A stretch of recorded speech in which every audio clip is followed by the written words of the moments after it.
Oke, Assalamualaikum warahmatullahi wabarakatuh. Kami dari kelompok satu dengan mata kuliah Manajemen Teknologi Sistem Informasi dengan kelas SI 101.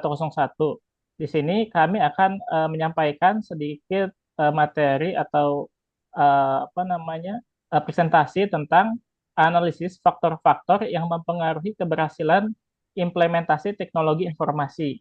Oke, dengan saya Hendra Irawan dengan NIM 230 10101015152. Oke, selanjutnya dengan Mas Dwi. Oke, terima kasih Mas Hendra. Oke, perkenalkan nama saya Septiani Dwi Kusuma dengan NIM 2301010101091. Oke, kemudian Mas Kristiano dipersilakan. Perkenalkan, nama saya Cristiano Octavian Runtu dari kelas SI 101 dengan NIM saya yaitu 2301010101011. Selanjutnya buat teman yang lain. Eh, Perkenalkan nama saya Krisanto Sang Pradana dengan NIM 2301010101019. Oke, perkenalkan nama saya Aska Mustafa dengan NIM 23010101020100. Oke, selanjutnya untuk bab satu bisa langsung disampaikan oleh Mas Agung ya. Iya, Mm-mm. baik, terima kasih Mas Hendra. Saya akan menjelaskan bab satu pendahuluan ya. Latar belakang yang kita ambil adalah dalam era digital yang semakin maju, teknologi informasi telah menjadi komponen penting dalam meningkatkan efisiensi dan efektivitas organisasi. TI tidak hanya berfungsi sebagai alat untuk memproses data, tetapi juga sebagai pendorong inovasi dan transformasi bisnis.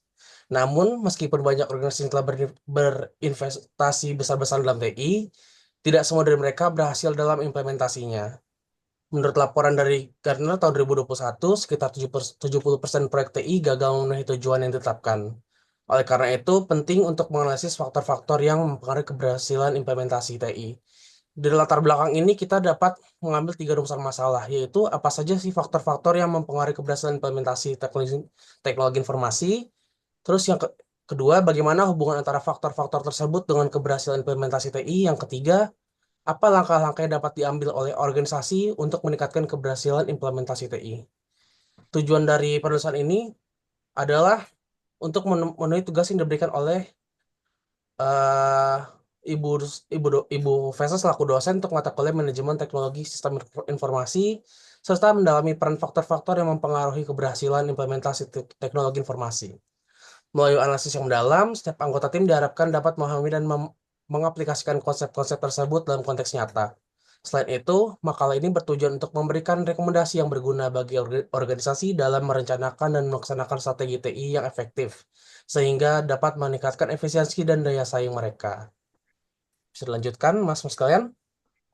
Oke, selanjutnya eh, saya akan menyampaikan sedikit tentang landasan teori pada bab 2. Oke, untuk poin 2.1, pengertian dan konsep teknologi informasi. Nah, banyaknya definisi yang digunakan untuk menjelaskan teknologi informasi. Secara sederhana, istilah teknologi informasi dapat diartikan sebagai teknologi yang berkaitan erat dengan informasi.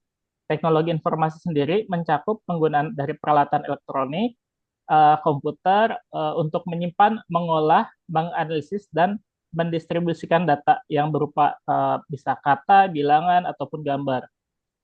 Selain itu, teknologi ini juga mencakup bisa perangkat keras dan perangkat lunak yang digunakan untuk memproses, menyimpan, dan mengkomunikasikan informasi. Dalam penerapannya sendiri, teknologi informasi mencakup segala bentuk teknologi yang dirancang untuk memberikan dan mengirimkan informasi dalam bentuk digital, serta melaksanakan berbagai tugas pemrosesan seperti menangkap, mentransmisikan, menyimpan, mengambil, memanipulasi, ataupun menampilkan data. Nah, dalam ilmu kearsipan, informasi dikelola sepanjang siklus hidupnya dari mulai penciptaan, pendistribusian, pengolahan, pemindahan, penyimpanan, hingga pemusnahan sebagai arsip. Nah, di sini teknologi informasi digunakan sebagai alat bantu untuk mendukung pengelolaan informasi secara menyeluruh berdasarkan tahapan tersebut. Dalam konteks ini, teknologi informasi dapat didefinisikan sebagai teknologi yang digunakan untuk mengumpulkan, merekam, menelusur, menganalisis, dan mengkomunikasikan informasi dalam berbagai bentuk, seperti data, teks, gambar, suara, ataupun video. Jadi, bisa kita simpulkan, definisi teknologi informasi itu mencakup semua teknologi yang digunakan untuk mengolah dan mendistribusikan informasi. Ini meliputi perangkat keras atau hardware dan perangkat lunak software beserta jaringannya juga. Nah, untuk peran dari teknologi informasi itu bisa dari industri, misal untuk meningkatkan efisiensi dan akurasi, seperti dalam pemantauan sumber daya menggunakan teknologi satelit. Dalam edukasi, memungkinkan pembelajaran jarak jauh melalui platform e-learning. Selanjutnya, transportasi mengoptimalkan pengaturan lalu lintas dan sistem transportasi berbasis data. Selanjutnya, ekonomi digital. Teknologi informasi menjadi pilar utama dalam perekonomian modern, mendukung e-commerce dan e-government. Oke, selanjutnya faktor-faktor keberhasilan implementasi teknologi informasi. Masing-masingnya itu apa saja sih? Yang pertama, dukungan dari manajemen puncak atau pemegang keputusan. Selanjutnya, kesesuaian teknologi dengan kebutuhan organisasi harus sesuai. Terus pengelolaan proyek yang efektif, pelatihan dan peningkatan kompetensi SDM, infrastruktur teknologi informasi, manajemen perubahan, keamanan dan privasi data, evaluasi dan pemantauan, budaya organisasi, dan dukungan pihak eksternal. Oke, yang pertama dukungan manajemen puncak.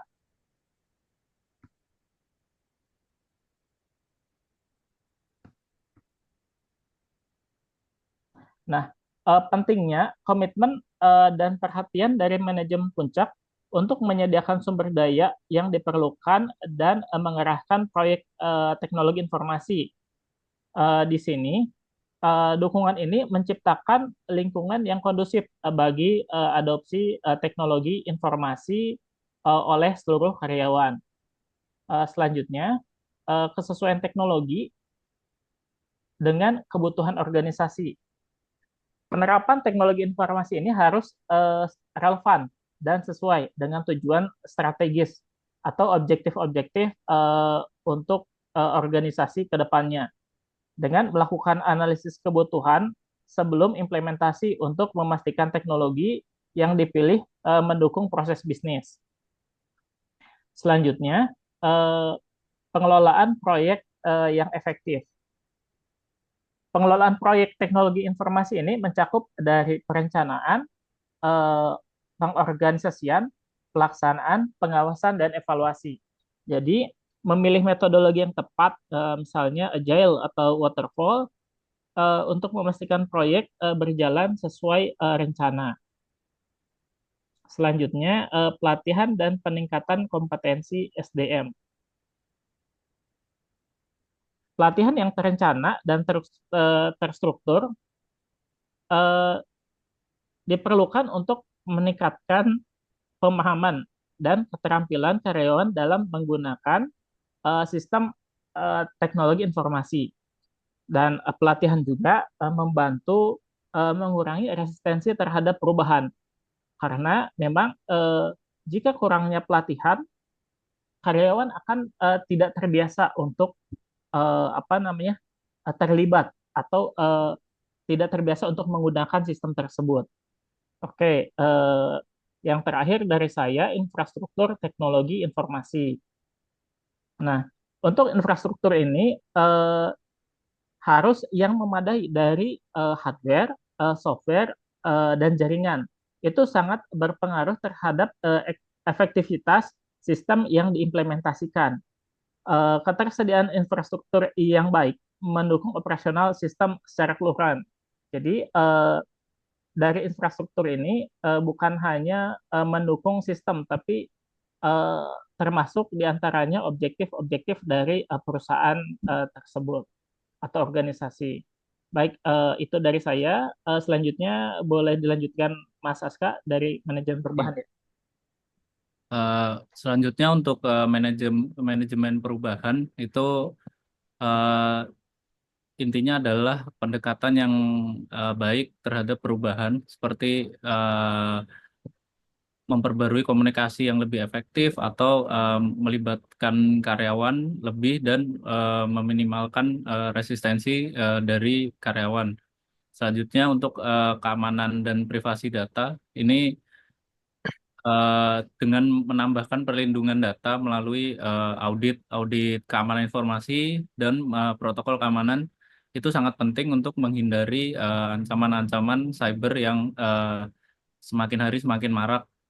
Lalu selanjutnya evaluasi pemantauan. Untuk evaluasi dan pemantauan ini harus berkelanjutan untuk membantu mengidentifikasi masalah dan melakukan perbaikan untuk meningkatkan kinerja sistem informasi.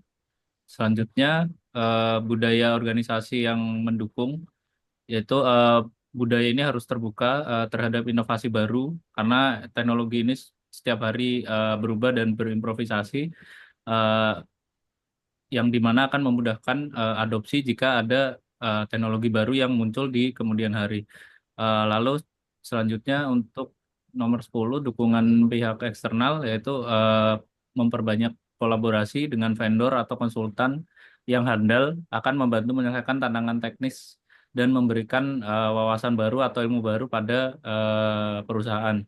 Selanjutnya hambatan-hambatan yang mungkin akan muncul pada implementasi teknologi informasi itu pertama kurangnya dukungan dari manajemen puncak atau top level manajemen ini berakibat atau diakibatkan oleh minimnya komitmen dari top level manajemen untuk mengalokasikan fokus perusahaan atau alokasi anggaran kebijakan strategisnya untuk pengambilan keputusan yang mendukung teknologi informasi.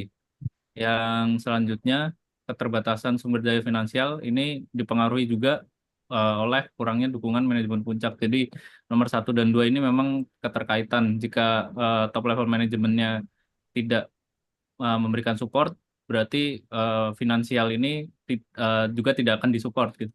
Biasanya seperti itu. Lalu selanjutnya nomor 3 ada kurangnya kompetensi sumber daya manusia.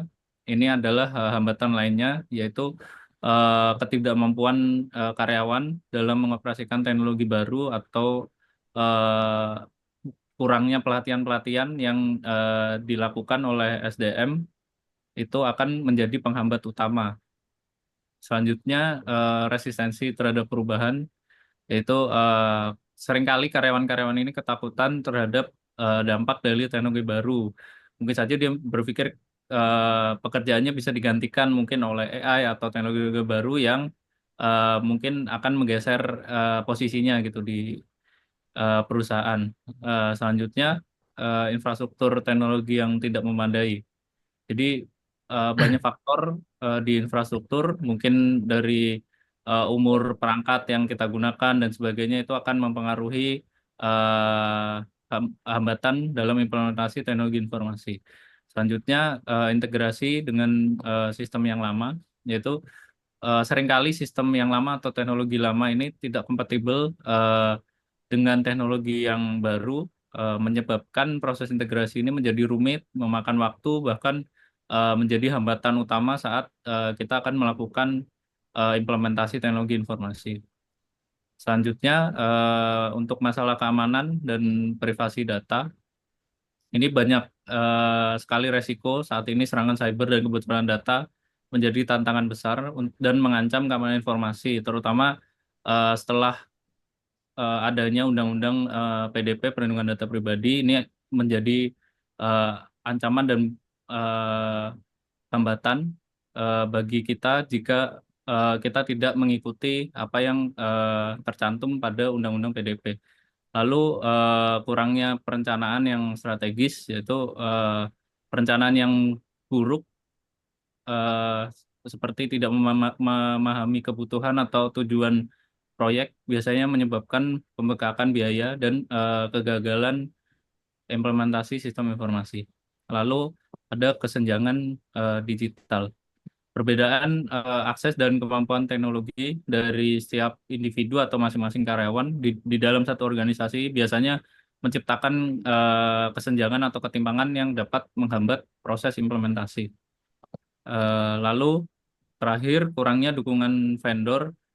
Ini minimnya layanan after sales biasanya atau pelatihan dan bantuan teknis atau support dari vendor. Ini biasanya akan menyulitkan organisasi dalam menjaga operasional keberlanjutan sistem. Oke. Mungkin selanjutnya akan dilanjutkan. Oke.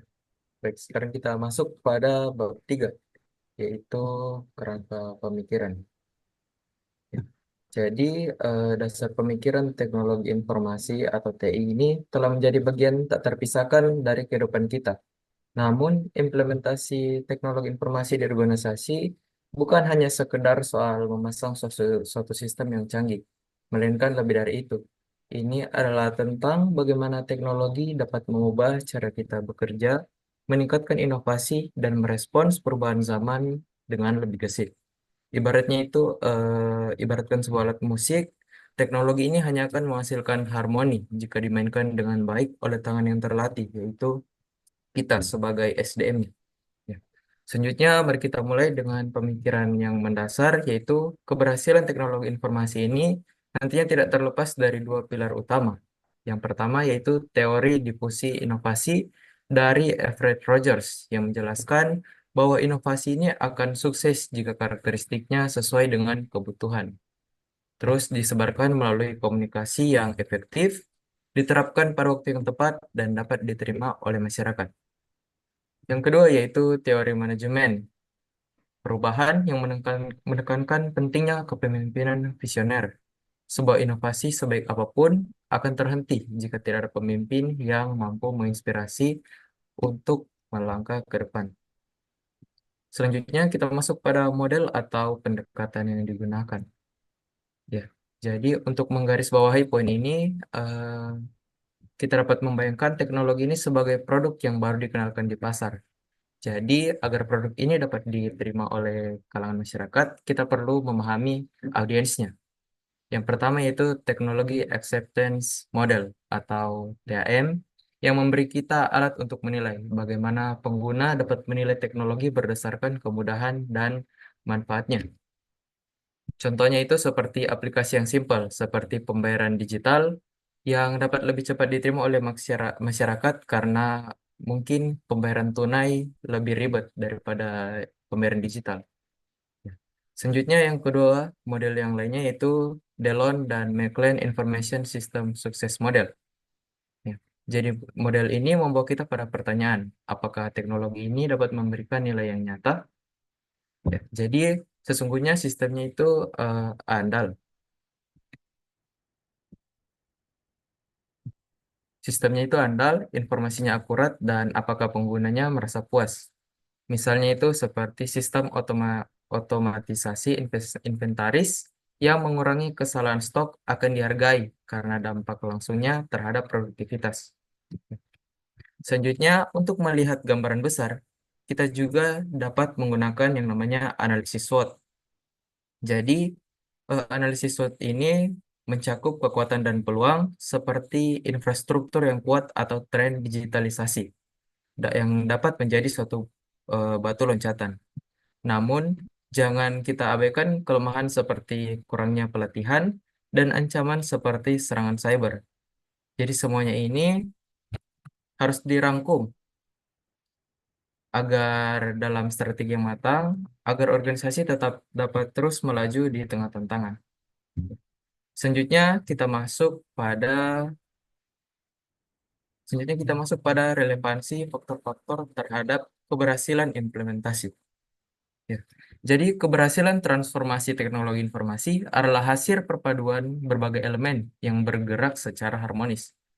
Pertama, yaitu kepemimpinan yang visioner adalah bahan bakar utamanya. Pemimpin yang percaya pada kekuatan teknologi akan menggerakkan timnya melampaui hambatan.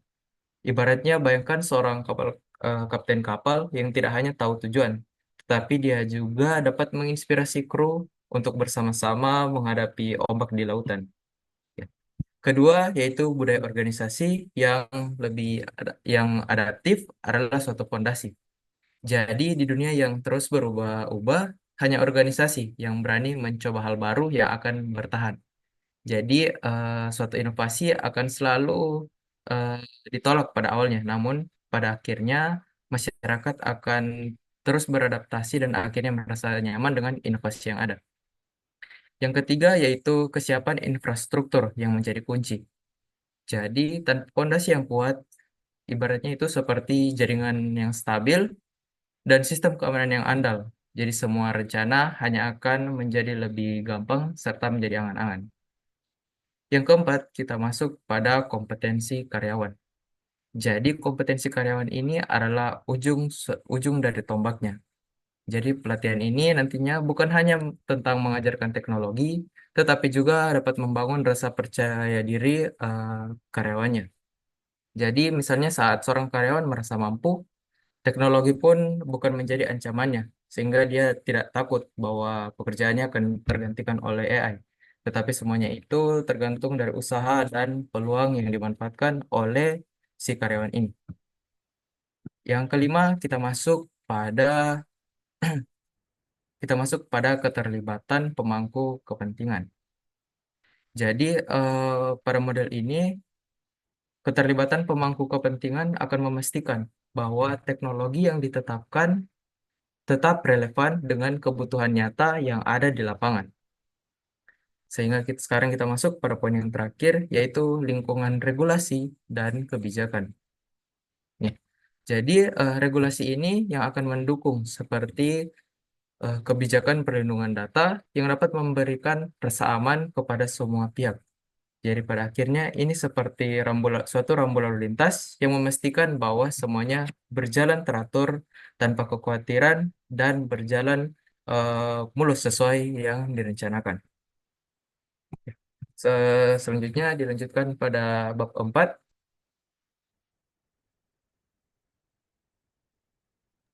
Mungkin Oke, baik. teman-teman yang bab 4. Oke, terima kasih Mas Cristiano Lunto.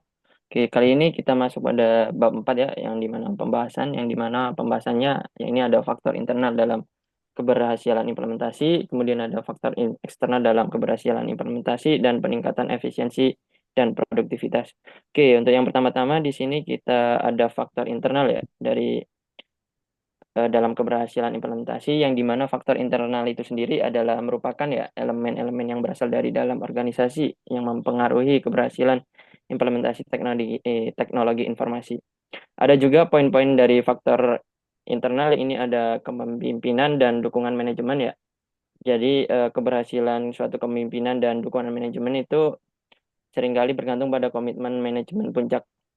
Oke, selanjutnya ya ini ada kesiapan infrastruktur teknologi yang dimana ketersediaan perangkat keras, perangkat lunak, serta jaringan yang memadai menjadi landasan penting bagi keberhasilan penerapan TI. Kemudian selanjutnya ada yang ketiga, yaitu kompetensi sumber daya manusia.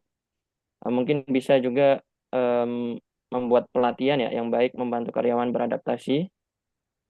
Dan juga kita mempertimbangkan tingkat keterampilan dan pengetahuan karyawan terhadap teknologi baru, menentukan seberapa efektif sistem TI dapat digunakan.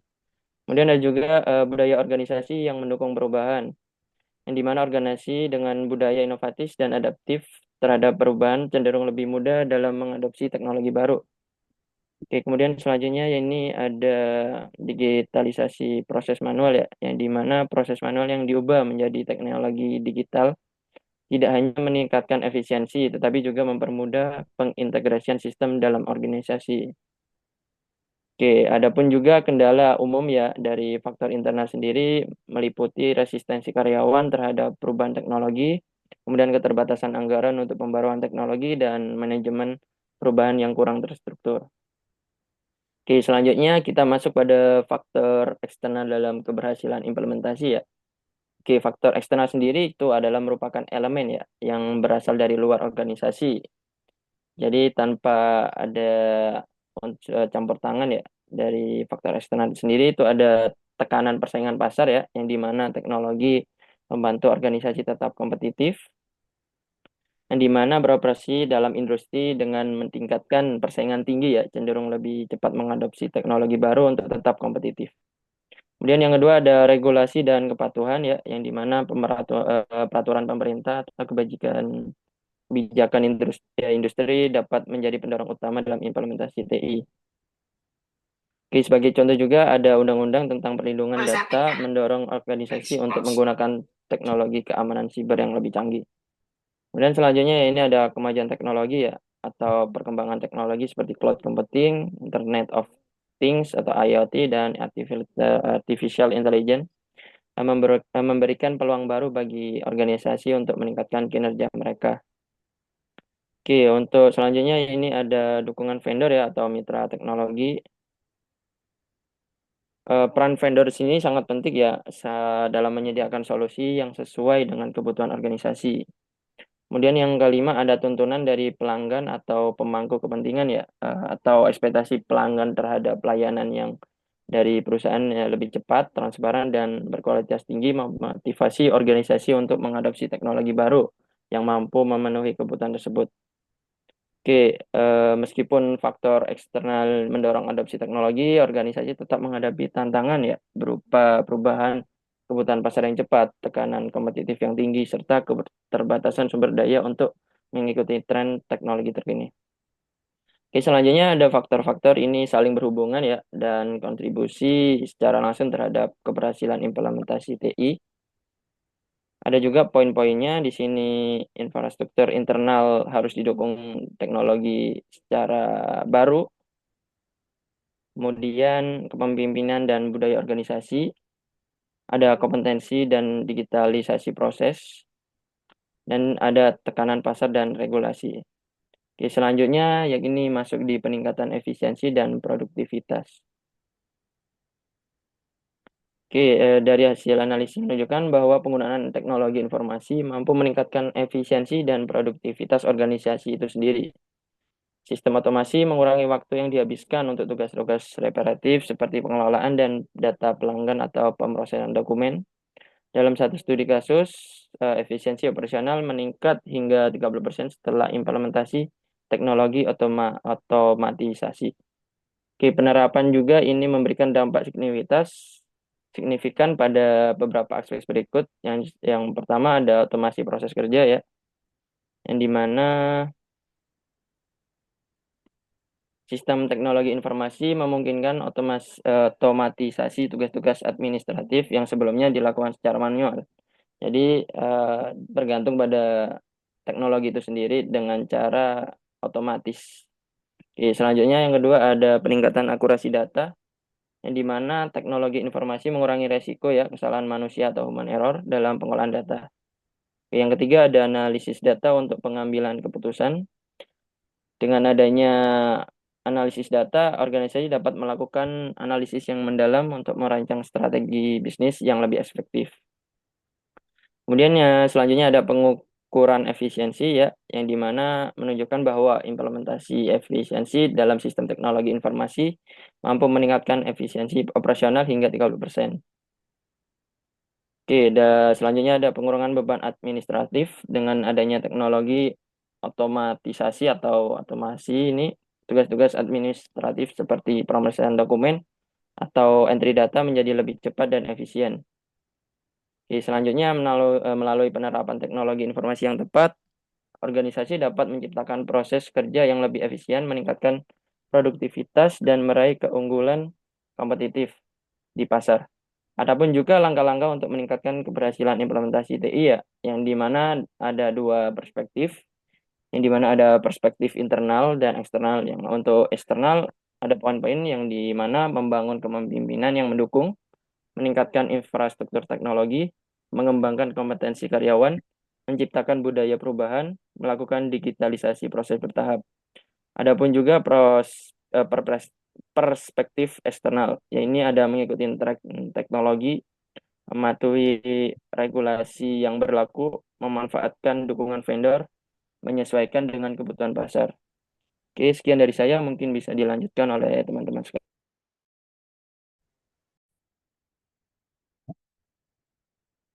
Baik teman-teman dan Bapak Ibu sekalian, sebagai penutup dari presentasi kami ingin menyampaikan beberapa poin penting yang telah kami bahas